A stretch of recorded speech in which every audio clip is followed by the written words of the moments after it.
제목입니다. 기도가 우선입니다. 기도가 우선입니다 라는 제목으로 함께 말씀을 나누겠습니다.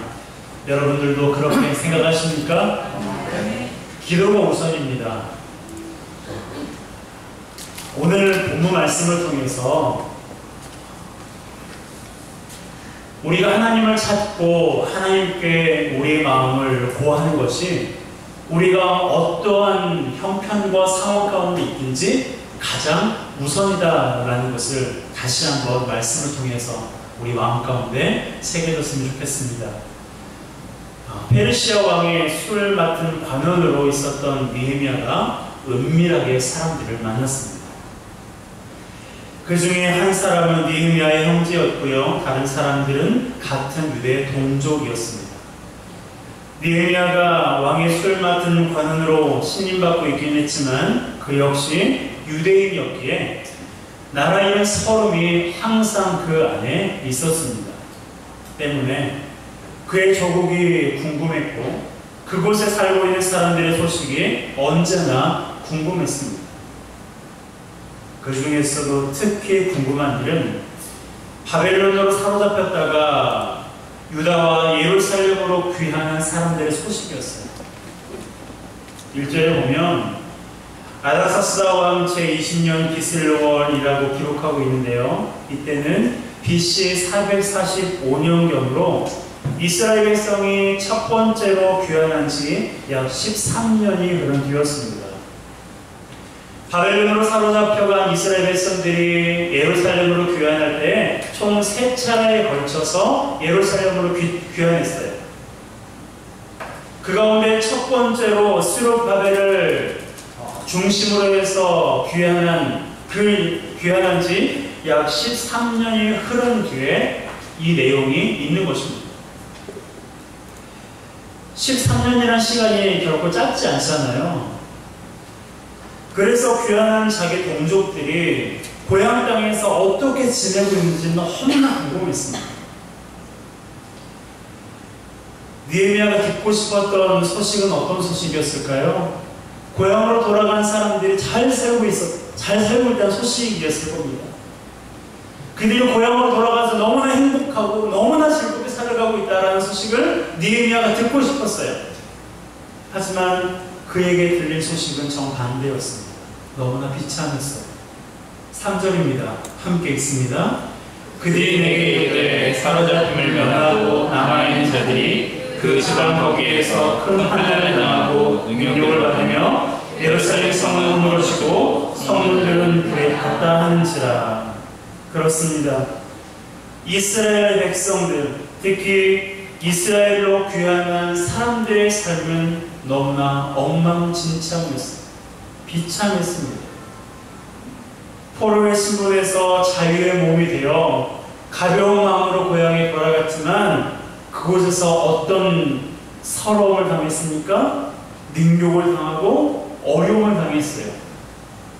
그뿐만이 아니었습니다. 예루살렘 성은 허물어졌고 성문들은 불에 타버렸어요. 당시만 해도 이웃나라에서 전쟁이 끊이지 않던 그런 시절이었기 때문에 성과 성문이 무너졌다고 하는 것은요, 아무런 보호장치가 없다는 거예요. 무방비 상태라는 것입니다. 그러니까 이방 사람들에게 능욕을 당하고 숱한 어려움을 귀환한 이스라엘 백성들이 당했던 거예요.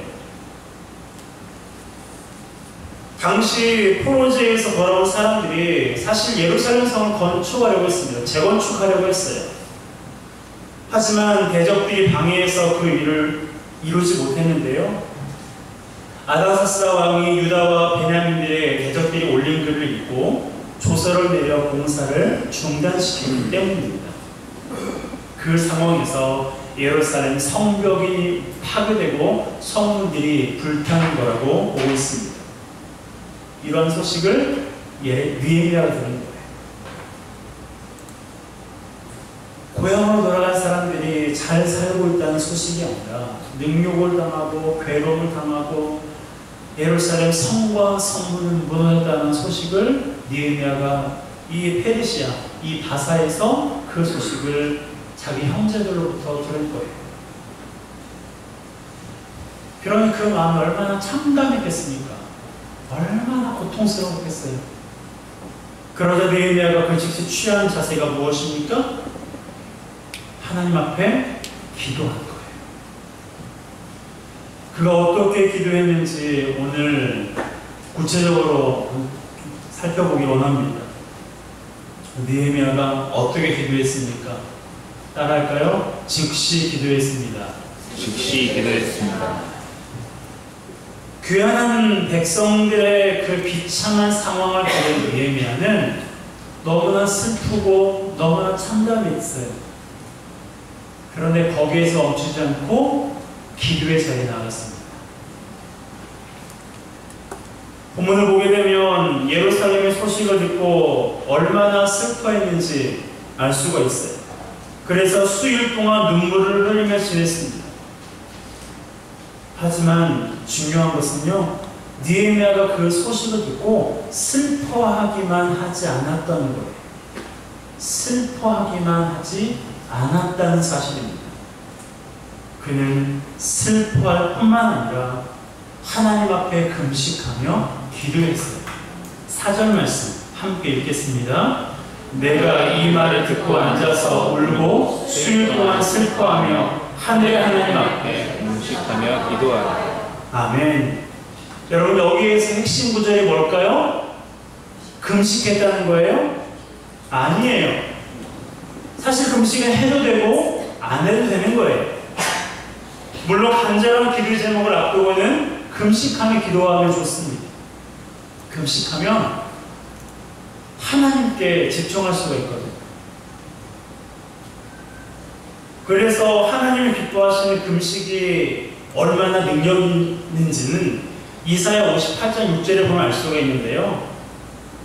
거기에 이렇게 말하고 있어요. 하나님이 기뻐하시는 금식은 흉악의 결박을 풀어주며 멍에의 줄을 끌어주며 압제당한 자를 자유하게 하며 모든 멍에를 꺾는다라고 말씀하고 있습니다. 금식, 하나님이 기뻐하시는 금식 기도는 이러한 은혜와 능력이 있는 거예요. 자, 어찌 금식 기도 해보시겠습니까? 그래서 저도요, 말씀을 준비하다가 내일 모레부터 시작되는 52일간 기도 성경 쌓기를 하면서 금식 기도를 해야겠다는 생각을 했습니다. 네, 물론 50일 동안 아무것도 안 먹는 건 아닙니다. 하루에 한 끼든 두 끼든 하나님 앞에 금식하면서 교회를 위해서, 성도들을 위해서, 나라를 위해서 기도해야겠다라는 생각이 들었어요. 하나님께서 금식이래야 마음 주시는 분이 계십니까? 그런 분이 계십니까? 그러면 함께 동참하셔도 좋습니다. 여러분, 그런데요, 중요한 것은 금식했다는 것이 아니고요, 기도했다는 거예요. 금식하면서 기도하지 않는 사람들이 많아요. 금식을 하는데 기도하지 않으면 하나님이 들으실까요? 듣지 않으실 뿐만 아니라 책망을 받아요. 바리새인들이 그랬거든요. 바리새인들은요, 일주일에 2번씩 꼬박꼬박 금식했어요. 헌금도 많이 했어요. 그런데 예수님께 저주를 받았어요. 독사의 자식들아. 아무리 금식을 많이 해도요, 기도가 없이, 진실한 기도가 없이는 아무것도 일어나지 않습니다. 아무 쓸데가 없어요. 그러므로 금식도 중요하지만 더 중요한 게 뭐예요? 하나님 앞에 기도하는 거예요. 그런데 느헤미야가 언제 기도했습니까? 성경에 보니까 내가 이 말을 듣고 앉아서. 이게 무슨 뜻이에요? 즉시 기도하는 거예요. 형제 하나님과 다른 동족 유대인을 통해서 예루살렘의 소식을 들은 후에 그가 즉시로 하나님 앞에 기도의 자리에 나아갔다는 것입니다. 여러분, 우리가 인생의 어려움을 만났을 때 즉시 기도해야 됩니다. 아멘이십니까? 우리가 인생의 어려움을 만났을 때 보통 사람들은 막 찾아다녀요. 나를 도와줄 사람은 없나? 내가 그동안 은혜 베풀어준 사람 혹시 내가 보상받을까? 그런 마음인지 사람들을 찾아다녀요. 나를 좀 도와달라. 어떤 사람들은 열심히 인터넷에서 검색합니다. 이 문제를 어떻게 해결하면 좋을까? 여러분,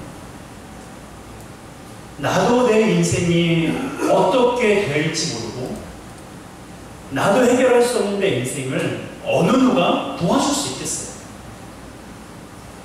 오직 우리의 인생의 어려움 가운데 우리의 마음을 잘 아시고 우리를 도우실 수 있는 유일한 분은 오직 하나님 한 분밖에 없습니다. 그분이 우리를 지으셨기 때문에 그래요.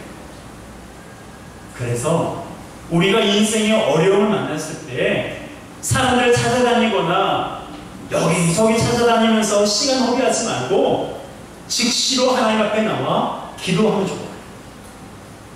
기도하는 것도요, 집에서 해도 괜찮고 직장에서 해도 괜찮지만 할 수만 있으면 교회에 오셔서 기도하시면 더 좋습니다. 여러분, 기도하시는 분들은 아시겠지만 아무 데서나 내 기도가 뻥 터지지 않아요.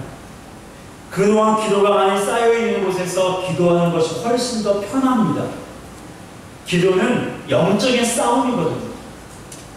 기도하면 하나님께서 들으신다는 것을 우리보다 사탄이 잘 알고 있기 때문에 우리로 하여금 기도하지 못하게 해요. 어떻게 하면 기도의 자리에 나가지 못하게 할까? 우리의 마음을 분주하게 하고 근심하게 하고 두려워하게 하고 하나님이 나를 사랑하지 않는 것처럼 여겨지게 만들고 기도해도 소용없다는 생각이 들게 만들고 내가 기도하는 것이 허공에 외치는 것처럼 생각되어지는 그 수많은 유혹되는 생각들이 우리로 하여금 기도의 자리에 나오지 못하게 만듭니다. 기도하면 하나님이 들으신다는 것을 사탄이 너무나 잘 알기 때문에 그래요. 그러므로 우리가 어떠한 인생의 어려움을 만났을지라도 우리가 해야 될 것이 뭐예요? 즉시로 기도하는 것입니다. 우리 가정이 힘들 때도 마찬가지예요. 나의 이웃이 어려움을 당했을 때도 마찬가지입니다. 교회가 어려움을 겪고 있을 때도 마찬가지예요. 하나님 앞에 기도하는 것만이 우리 삶에 평안을 누릴 수 있는 유일한 길임을 기억하시기 바랍니다. 여러분, 하나님만이 나의 마음을 잘 공감해 주시는 분이세요. 어떤 학자가 그런 강연을 한번 한 적이 있습니다. 당신이 어떤 어려움에 빠졌을 때 사람들에게 당신의 어려움을 얘기하면 그 가운데 9사람은 그것을 듣지 않을 것이고 1사람은 속으로 박수를 칠 거다.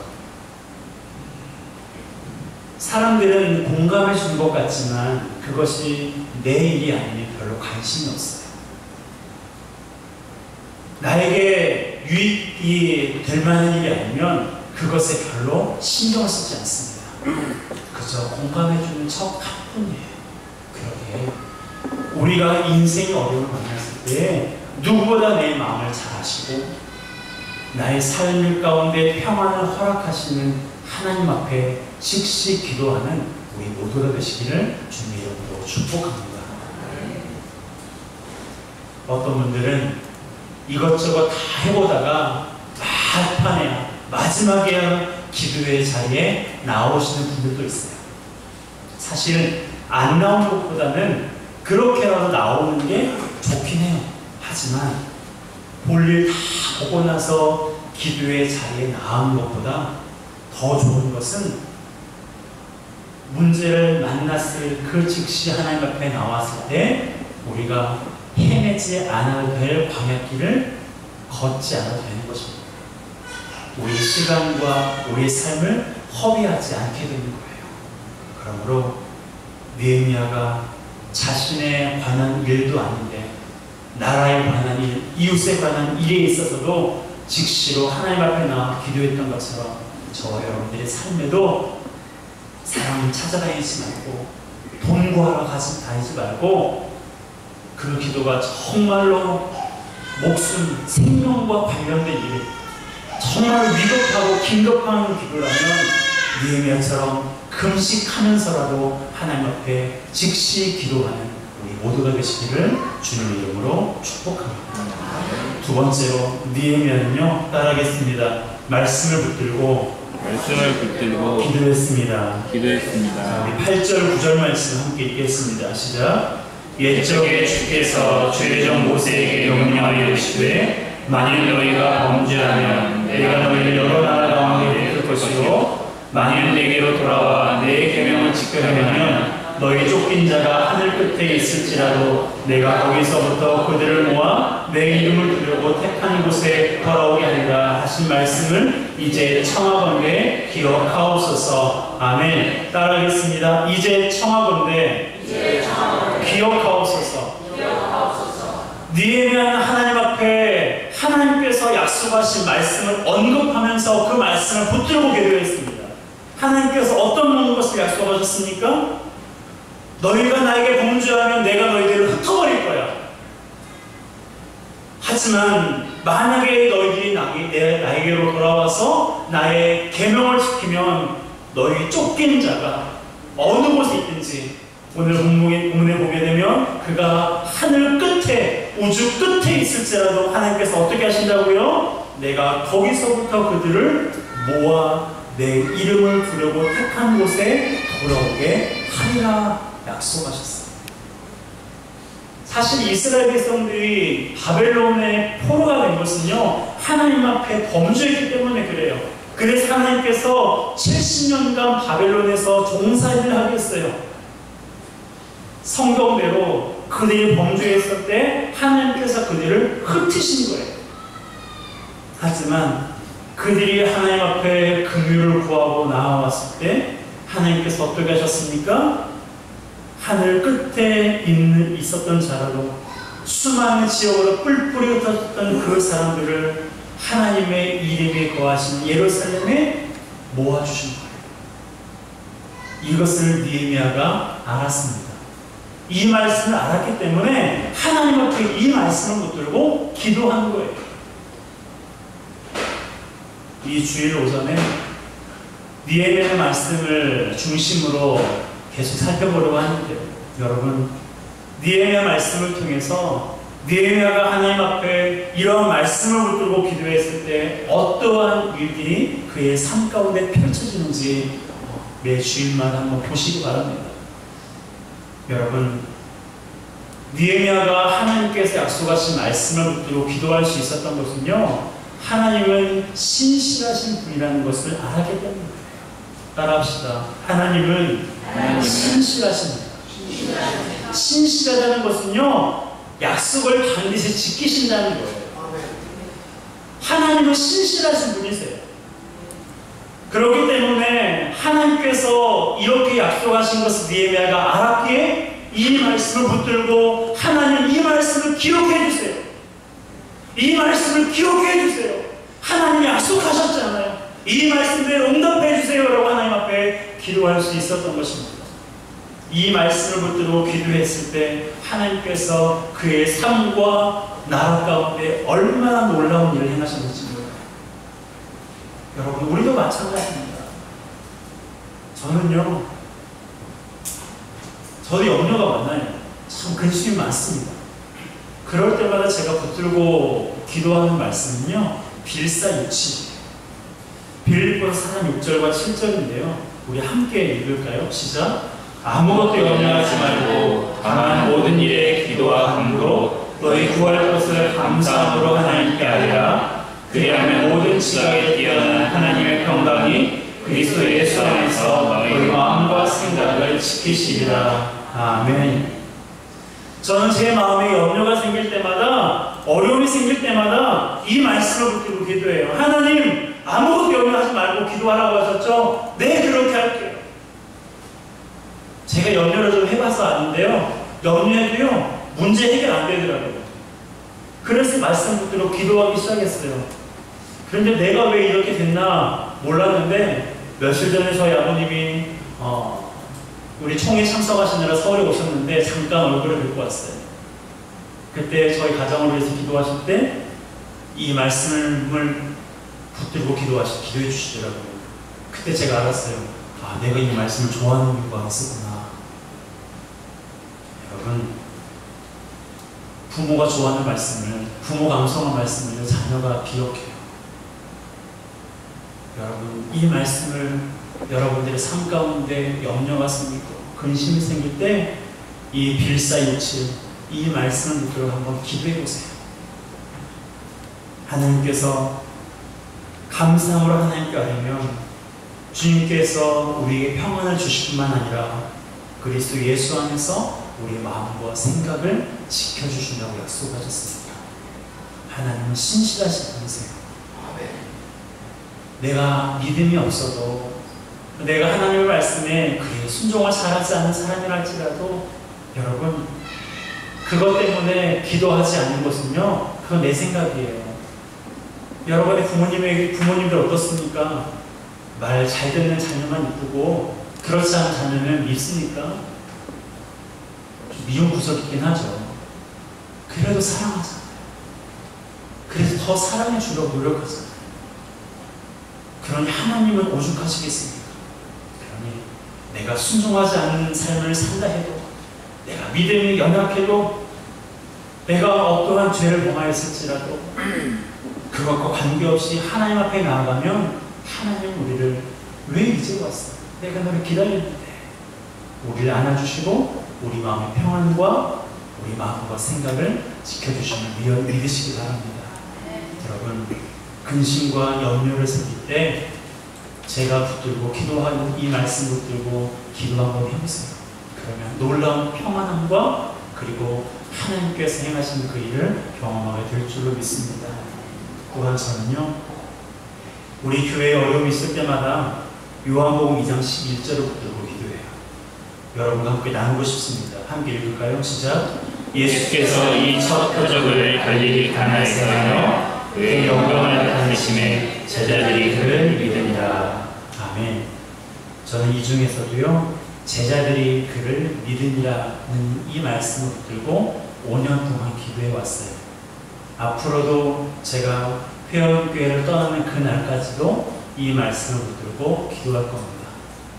하나님께서는 회원교회 오기 전 저에게 이 말씀으로 확답을 주셨거든요. 그래서 제가 이 말씀을 받았기 때문에 회원교회 온 거예요. 하나님께서는 저로 하여금 네가 회원교회에서 종의 역할을 감당하고 종들을 통해서 물이 포도주가 되는 그런 기적을 제자들이 보았잖아요. 그것을 본 제자들이 예수님을 믿게 된 거예요. 하나님, 제가 섬길게요. 제가 종과 같이 그렇게 할게요. 그러니 저에게 맡겨주신 성도들이 예수님의 제자가 되고 예수 그리스도를 믿을 수 있도록 도와주세요. 이 말씀을 들고 앞으로도 기도할 것입니다. 여러분, 우리는 그냥 교회 다니는 사람 되면 안 돼요. 그냥 주일에 한 번 와서 예배 드리는 도장 푹 찍고 가는 그런 사람 되면 안 돼요. 이왕 예수 믿는 것, 예수 그리스도의 제자가 되도록 믿어야 됩니다. 왜냐하면 세상은 믿음이 없이는 이길 수가 없거든요. 믿음만이 하나님 세상을 이길 수 있고 믿음만이 하나님을 기쁘시게 할 수 있기 때문에 우리는 하나님을 믿되 온전한 믿음을 소유해야 됩니다. 바로 제자가 되어야 되는 거예요. 여러분, 우리 교회의 모든 지체들 한 사람 한 사람이 예수 그리스도의 제자가 되어 예수님을 온전히 믿기를 위해 기도하는 우리 모두가 되시기를 주님의 이름으로 축복합니다. 또한 마지막으로 이 나라를 위해서 기도할 때는요, 저는 역대하 7장 14절 말씀을 붙들고 기도합니다. 함께 읽을까요? 시작. 내 이름을 걷는 내 백성이 그들의 악한 길에서 떠나 스스로 낮추고 기도하여 내 얼굴을 찾으면 내가 하늘에서 듣고 그들의 죄를 사하고 그들의 땅을 고칠지라. 아멘. 저는 우리 대한민국 참 좋아합니다. 어제 서초동에 한 100만 명이 모여서 촛불 시위를 하고, 광화문에도 많은 사람들이 모여서 나라를 개혁하자라는 그런 의지로 많은 사람들이 모였는데, 다들 그것이 중요하다고 생각하기 때문에 그렇게 하는 거예요. 그것을 뭐라고 말할 수는 없습니다. 내가 중요하다고 생각해서 하는 거니까요. 그런데요, 오늘 본문 역대하 7장 14절을 보세요. 내 이름으로 일컫는 누구의 백성입니까? 내 백성이 그들의 악한 길에서 떠나 스스로 낮추고 기도하여 내 얼굴을 찾으면 내가 하늘에서 듣고 그들의 죄를 사하고 그들의 땅을 고칠지라. 세상에 많은 사람들이 나라를 개혁하자고 소리치며 붉은 띠를 내고 촛불을 들고 나아갈 때, 하나님의 백성 우리가 할 일은요, 주의 전에 모여서 스스로 우리를 낮추고 기도하여 하나님 얼굴을 찾는 거예요. 그러면 하나님께서 이 나라를 고치실 거라고 약속하셨습니다. 저는 이 말씀을 붙들고 기도해요. 여러분과 함께 이 찬양을 좀 부르고 싶은데요, 이 찬양을 부르며 하나님 앞에 이 나라를 위해서 기도합니다. 여러분, 요즘에 우리 나라가 정치권은 문제지만 이 아프리카 돼지 열병으로요, 지금 불안한 가운데 있습니다. 지금 중국에는 수백만 마리의 돼지가 뇌물 처분이 되었어요. 그 금액만 해도 수십조가 되더라고요. 중국에 이어서 베트남에도요 500만 마리가 뇌물 처분을 당했어요. 아프리카 돼지 열병 때문에. 우리나라도 지금 저쪽 경기도 북부 지역에서 아프리카 돼지 열병이 발병을 하고, 지금까지도 그 원인이, 그거의 그 근원지가 어딘지 알지 못하고 있습니다. 전문가들은 이때 정확하게 조치를 취하지 않으면 우리나라에서 돼지를 보지도 못할 수도 있다라고 보고 있어요. 우리가 내 문제도 있고 우리 가정의 문제도 있고 교회의 어려움도 있지만, 여러분, 우리가 정말로 위하여 기도할 대상은요 이 나라예요. 여러분, 이 나라가 없으면 지금 내가 다니는 직장 뭐가 소용이 있어요? 이 나라가 있으면 100평짜리 나의 아파트 뭐가 소용이 있어요? 나라가 없으면 우리에게 자유도 없고 희망도 없어요. 그러기에 내가 살아가고 있는 이 나라를 위해서 우리 선조들이 희생하며 죽어가며 피땀 흘려가며 지킨 것처럼, 이 시대를 살아가고 있는 우리 그리스도인들은요 이 땅을 위해서 눈물로 기도해야 돼요. 느헤미야가 예루살렘을 위해서 눈물로 기도하며 금식하며 하나님 앞에 나아갔던 것처럼, 저희들도 우리도 이 나라를 위해서 기도해야 됩니다. 여러분, 나라가 없이는 나의 가정도 없어요. 나라가 없이는 나의 교회도 없어요. 나라가 없이는 나의 직장도 없어요. 나라가 있기 때문에 가능해요. 우리가 할 수 있는 것, 여러분, 광장에 나가지 마세요. 광장에 나갈 시간에 교회에 오셔서, 금요일에 오셔서 합심으로 나라를 위해서 눈물로 기도합시다. 그것이 나라를 살릴 수 있는 길이요, 우리 가정을 살리는 길이고 우리 교회를 살리는 길입니다. 여러분, 느헤미야가 어려움을 만났을 때 즉시 기도했던 것처럼, 말씀을 붙들고 기도했던 것처럼, 우리도 우리 개인과 가정과 교회와 이 나라의 문제를 끌어안고 즉시 기도의 자리에 나아가고, 하나님께서 우리에게 주신 약속의 말씀을 붙들고 하나님 앞에